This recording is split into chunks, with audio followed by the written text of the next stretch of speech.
आज शेवगाव तहसील कार्यालय इथे रिपब्लिकन पार्टी ऑफ इंडिया यांच्या वतीने तालुक्यातील दलित व आदिवासी समाजाची जमीन, घर व जागा हडपण्याची पत्र चालू असून सरकारी कार्यालयाचे अभयाखाली काही धन दांडगे आदिवासी व दलित लोकांवर अत्याचार करून त्यांचा आवाज दाबत आहे।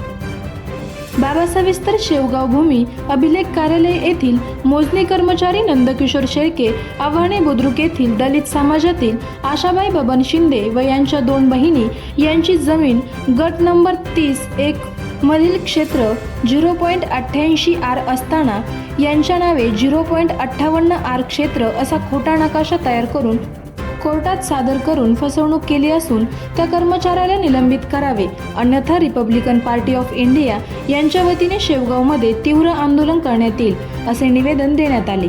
यावेळी आरपीआय तालुकाध्यक्ष सतीश मगर, उपाध्यक्ष गौरव मगर, किरण मगर, निरंजन बोरुडे, प्रेमभाऊ अंधारे, संतोष पटवेकर इतर कार्यकर्ते उपस्थित होते। आवाज जनतेचा न्यूजसाठी प्रतिनिधी विजू मगर।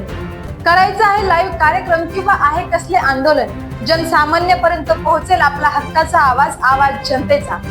बातमी व जाहिरातीसाठी संपर्क करा स्क्रीनवर दिलेल्या नंबरवर।